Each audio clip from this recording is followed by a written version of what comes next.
For many years, I've had this problem as a piano teacher where I was teaching a student the music modes. Um, and then a week later, when they came back for the next lesson and we had to actually use that information, they'd forgotten all about it.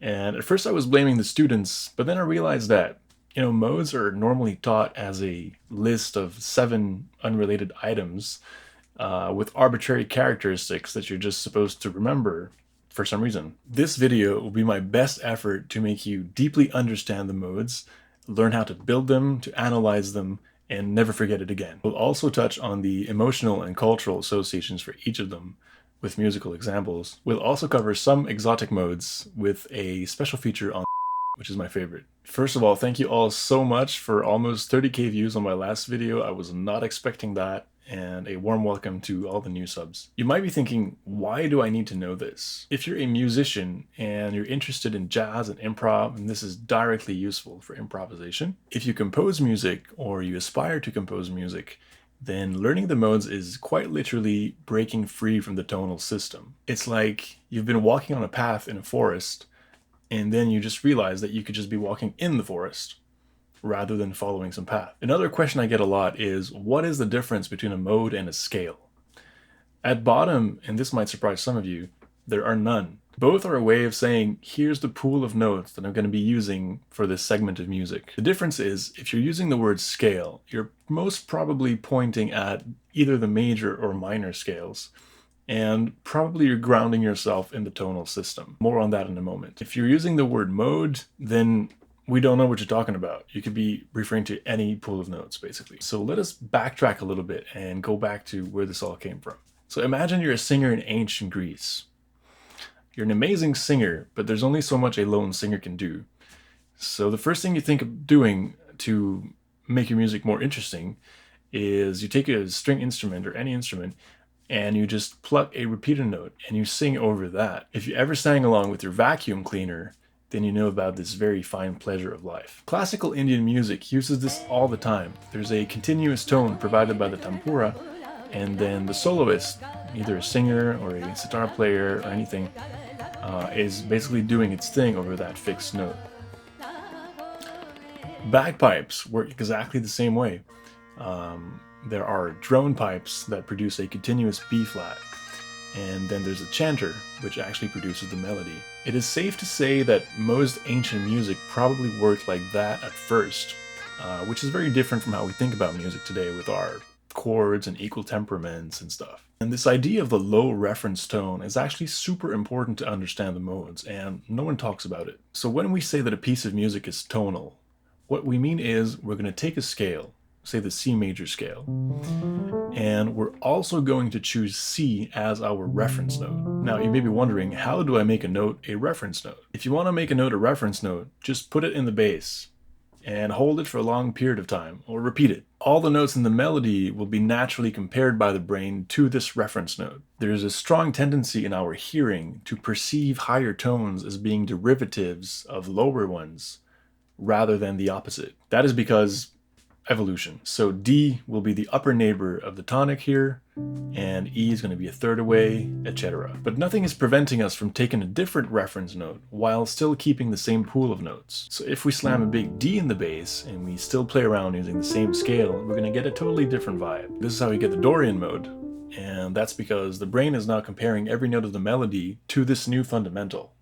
If you slam a big E in the bass, you're going to get the Phrygian mode, etc. And I really think this is the best way for you to directly experiment with the nature of each mode, is you just put a strong bass note and then you improvise on top of that on the white keys, and you're going to feel for yourself where each mode differs from the normal scales that you're used to. You can even repeat the reference note for every note of the melody, and suddenly it feels like you have an epic 3rd century monk choir at your disposal. So just to clarify the definition of tonal and modal. Tonal music is basically just a subcategory of modal music. Modal music allows you to choose any reference note you want. But if your reference note is the 1st degree of the major scale, then you're composing in the Ionian mode, which has come to be called tonal music over the course of the centuries. To be precise, it's major tonal music, because tonal music also allows for one other mode.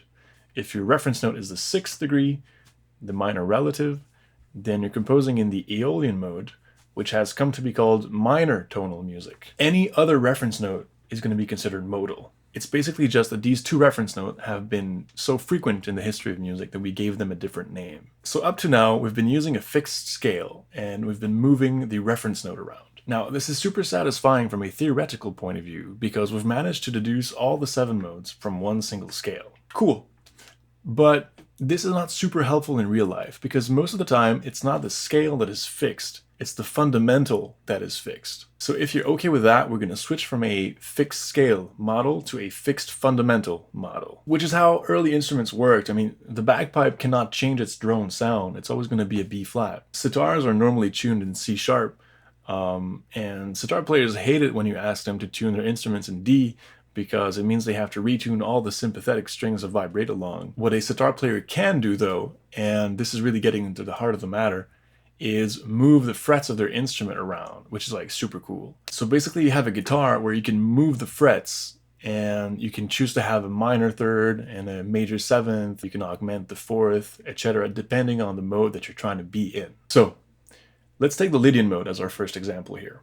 Previously we established that this was the Lydian mode, or 4th mode. Let's lock the fundamental and compare it to the normal F major scale. Now we can notice that the difference between the major scale and F Lydian is that the 4th note is half a step higher than it should be, which we call augmented. We're going to put that in the mode tree using sharp 4 as our shorthand. We put it on the right side because we have compared it to the major scale. Now let's say in a different universe, you're stuck with C as a fundamental. How are you going to build the Lydian mode on C? Well, you're going to take the C major scale and augment the 4th note of the scale. At this point, it's important to realize the consequences of what you've done. What is the scale now that we have added the F sharp to it? It's the G major scale. We have the scale of G, but starting on its 4th note, which makes sense because the Lydian mode is the 4th mode, or mode of the 4th degree. If this is your first time with those concepts, I highly suggest you pause the video and go through that again slowly in your mind, because it really can be a lot. But we're going to do this a couple times over the video and you'll get the hang of it. So basically, there are 2 ways with which you can build the modes. I call this the 2 roads method. If you really want to wrap your head around modes, you need to be able to do it both ways, because when one is going to fail you, you'll have the other one. So if you're trying to build C Lydian like we just did, first method, you remember the characteristic alteration of the mode. In this case, sharp 4. So the recipe is you take the normal C scale and you transform it with this alteration. The second method is you remember the degree of the mode. Here, Lydian is the 4th mode. And then you ask yourself, if C is the 4th degree, then in what scale am I? I'm in the scale of G. What are the alterations of the G major scale? F sharp. And then you just re-include these sharps into your C major scale. The first method tends to be faster, but the second method is going to create some strong understanding of musical theory. If you master both methods, you'll come full circle and never forget this again. Before we move on to other modes, let's try to get a feeling for the Lydian vibe. If you've watched my previous video on the emotional content of chords, you can pretty much map everything I've said about the 4th degree to the mode of the 4th degree, because these really go hand in hand. And the reason for that is because if you have a 4th degree chord in a piece, the mode that you're going to be using to build the melody on top of that is the Lydian mode. It has been used to convey a sense of mystery, wonder. There's a great example in Yoda's theme from John Williams. There's a magic to it that comes from the series of tones that you get from the fundamental. That F sharp resolving to E can also convey a sense of longing. It can also go the other way and resolve to G. Most videos out there consider Lydian to be the brightest of all modes. I don't completely disagree with that, and I understand why people say that, because when you put a sharp in a scale, it normally brightens the mood. But where I would disagree with that is this F sharp is also a tritone away from the fundamental, so you're adding tension. For me, if I was asked to compose in the happiest of all modes, I would choose Mixolydian without a second thought. Now that our 2 roads methodology has been made clear, it's going to be much faster to go through all these modes and fill the mode tree. As I do this, if you're serious about integrating these concepts, I suggest that when I ask a question, you pause the video and try to answer it by yourself. Okay, so my first encounter with Mixolydian, and maybe yours too, was in The Prince of Egypt, music by Hans Zimmer. in this desert dance scene. It's amazing. So let's have a look at the mode. Earlier we said that this was the Mixolydian mode, or fifth mode. Let's lock the fundamental again and compare it to the normal G major scale. What's the difference? Well, we find that the 7th degree is a half step lower than it should be in the G major scale. So we're going to mark this as flat 7 in our mode tree. So if we come back to C and we try to create C Mixolydian, all we need to do is take the C major scale and put a flat 7 in it. Consequence, in what scale am I now? You're in the scale of F, and you're starting on the 5th note of the scale, which makes sense because Mixolydian is the 5th mode. Here's a super chill example of Mixolydian in pop music. So Mixolydian naturally arises if you use the chord progression flat 7 4 1, which is a great classic. Another even clearer example by the Beatles is the Indian classical music inspired Within You Without You by George Harrison. One of the reasons why I think Mixolydian evokes this happiness for me is because the gesture of going from this flattened 7 back to the tonic requires more energy if the 7th is flattened. This is easy, this is hard. And so it creates this display of strength and health. Also, it's the mode that we're used to hearing over the 5th degree, which is a joyful expectation of resolution. So if we just hang in that expectation, it's a good place to be. So a little side note here, the way music was taught to me, modal music was always put in a separate basket from normal music. Like there's jazz and there's modal jazz. But tonal music uses the modes as much as anything else. It's just that it cycles faster through them. The difference between so-called modal music and tonal music is just how long you're going to stay on a specific mode. For instance, in the Wagner example we got earlier, this is a Lydian moment, but it lasts 3 seconds and moves on to another mode and other stuff. Whereas Indian classical music would stay in that mode for 45 minutes. So this completes the major side of the tree, and we're going to keep our last Pokemon secret for now. On to the minor side. So like we said earlier, tonal music also allows for the 6th mode, the Aeolian mode. In a tonal context, we call this guy the natural minor scale. It often gets manipulated by composers in 2 different ways, so this is why we have our 2 little side branches here. First of all, classical composers enjoy a lot having an E major chord inside an A minor scale to create a dominant harmony on the 5th degree. And because the E major chord implies using a G sharp, this gave rise to the harmonic minor scale. Basically, we have modified the Aeolian mode to put a leading tone in it.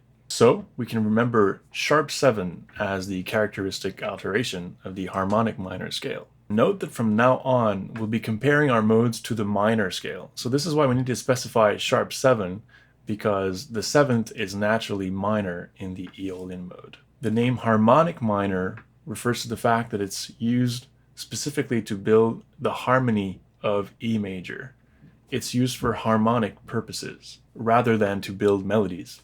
If you try to build melodies with it, you're going to run into this augmented 2nd or minor 3rd, which can be super interesting because of its tortuous nature, but hard to sing for singers.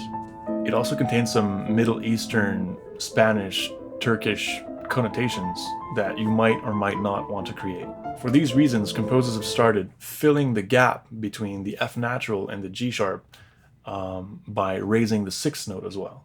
This creates easier to sing melodies, which gave rise to the melodic minor scale, which is starting to look a lot like a major scale, but since it still has this minor 3rd in it, we're going to be keeping it on the left side of the tree. Traditionally, if you've done piano lessons up to a certain level, you might have encountered this exercise of going up with the melodic minor scale and going back down with the natural minor scale.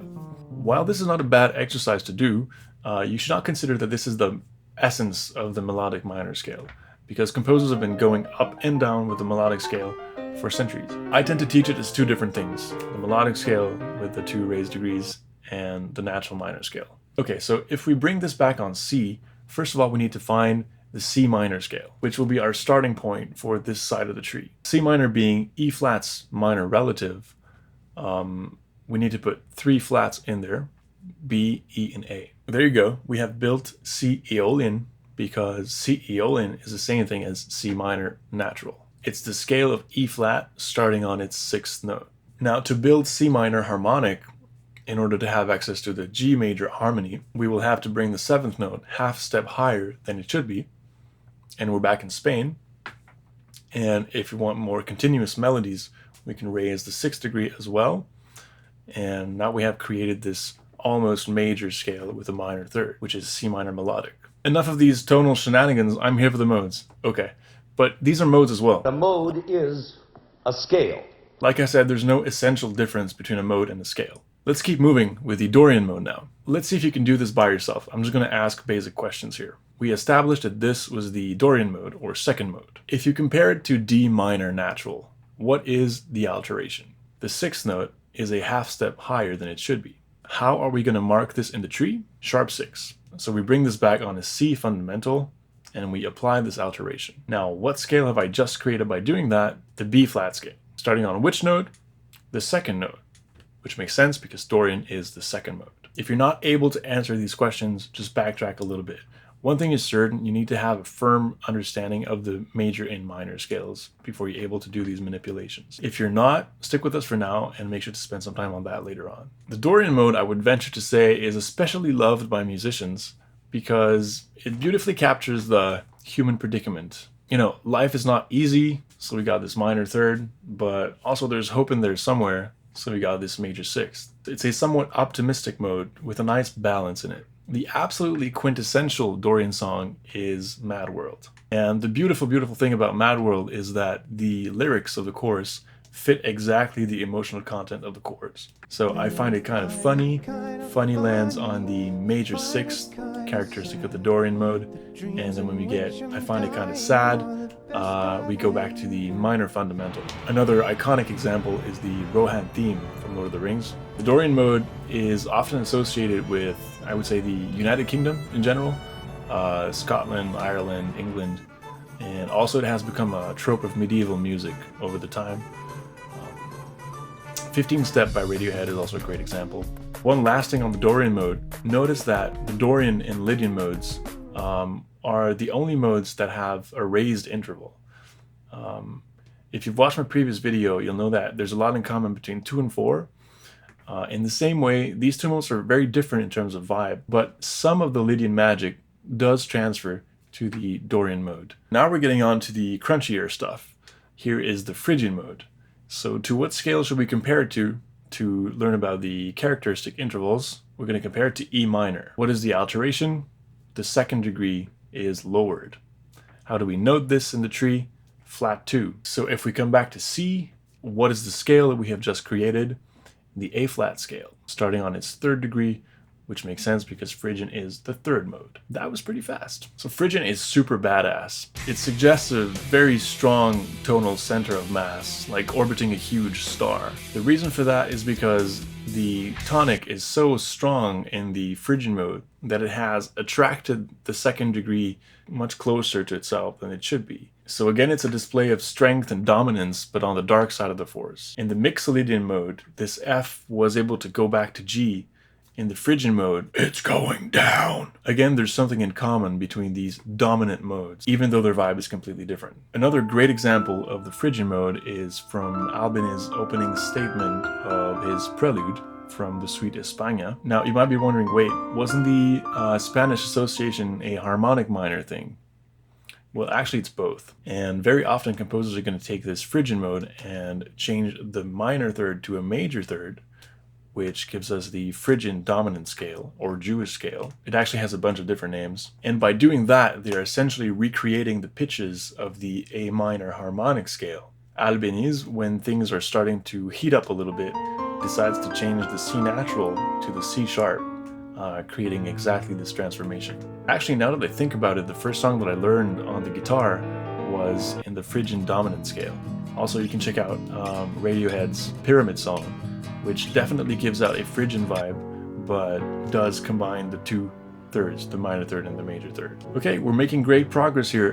Now with the trickiest of modes, the Locrian mode. This one is the only mode that has 2 different alterations from the B minor scale, the flattened 2nd, like the Phrygian mode, and the flattened 5th. This is why in the tree we're going to consider it to be an extension of Phrygian. Let's bring it back on C, lower the 2nd and 5th degree, and just take the time to realize that what we've created is a D flat major scale starting on its last degree. This flattened 5th makes it really unstable and hard to use in a compositional context. Nevertheless, Björk has pulled it off beautifully in her 95 single Army of Me, which contains a bass line that is unequivocally Locrian. Here is another, maybe less worthy, but totally valid example. Okay, you've made it this far, congrats. I hope you have enjoyed this vid. Wait, the secret Pokemon. What happens if you take the mysterious augmented 4th of the Lydian mode and you combine it with the joyful flattened 7th of the Mixolydian mode? Ladies and gentlemen, let me reveal the acoustic scale, or Lydian dominant scale. You have now been introduced to the highest arcane of the musical cabal. The reason why we call this scale acoustic is because all the notes in the scale have been directly derived from the first harmonics of a low C. Which is to say that in the overtone series, you're going to get an F sharp before you're going to get an F, and you're going to get a B flat before you get a B. It's the mode that you want to be using if you're improvising over a sharp 11 chord. And I don't know why exactly, and this is one of the mysteries of music to me, but composers often tend to put this chord in the ultimate moment of the song. My favorite example being Victor Young's My Foolish Heart, which contains this amazing A flat sharp 11 right before the end of the song. This is also a great example of where modes meet chords. If you take this sharp 11 chord and you add a 13th on top of it, you basically get all the notes of the acoustic scale, except they're stacked in thirds instead of being laid out in a scale. Scriabin took the same pool of notes and arranged it in fourths, and he called this the mystic chord. And when you think about it, it kind of makes sense that this mode has been used to talk about the ultimate, because it's the natural harmonics. It's like going down to the baseline of sound. I'm going to leave you with the amazing introduction to the song Maria in West Side Story, composed by Bernstein. Go make music.